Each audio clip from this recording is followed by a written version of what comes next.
নমস্কার, আমি ইলমাস সৈয়দ। এই মুহূর্তে যে খবর আমরা পাচ্ছি, দক্ষিণবঙ্গে দুর্যোগ চলবে।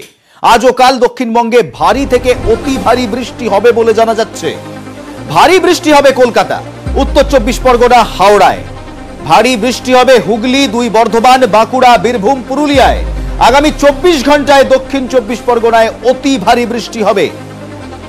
বিস্তারিত জানাবে আমার সহকর্মী বিশ্বজিৎ সাহা। বিশ্বজিৎ, দেখো, আগামী 24 ঘন্টায় অতি ভারী বৃষ্টির কমলা সতর্কতা জারি করেছে আলিপুর আবহাওয়া দপ্তর এবং এই কমলা সতর্কতা জারি করা হয়েছে দক্ষিণ 24 পরগনা, পূর্ব ও পশ্চিম মেদিনীপুর এবং ঝাড়গ্রাম, এই 4 জেলার জন্য।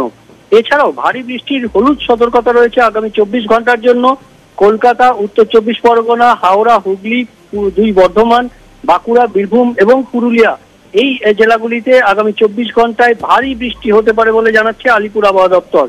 একদিকে যেমন নিম্নচাপ রয়েছে, সেই নিম্নচাপটি দক্ষিণবঙ্গের দক্ষিণ অংশ এবং ওড়িশা সংলগ্ন এলাকা অবস্থান করছে এবং অন্যদিকে মৌসুমী অক্ষরেখা সেটিও সক্রিয় রয়েছে। মৌসুমী অক্ষরেখা ঝাড়খণ্ডের রাঁচি থেকে এই নিম্নচাপ এলাকার মধ্যে দিয়ে উত্তর পূর্ব বঙ্গোপসাগর পর্যন্ত বিস্তৃত। আগামীকালও ভারী বৃষ্টি হবে বলে জানাচ্ছে আলিপুর আবহাওয়া দপ্তর। তবে আগামীকাল অতি ভারী বৃষ্টি হতে পারে পূর্ব ও পশ্চিম মেদিনীপুর এবং ঝাড়গ্রাম, এই 2 জেলায়।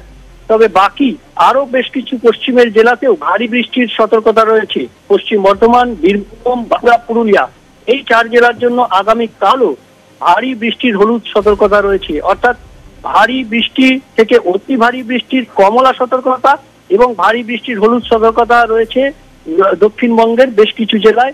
আজ ও কাল এই দুর্যোগ চলবে, এমনটাই জানাচ্ছে হাওয়া অফিস। ইলমাজ, বেশ ধন্যবাদ তোমায় বিশ্বজিৎ।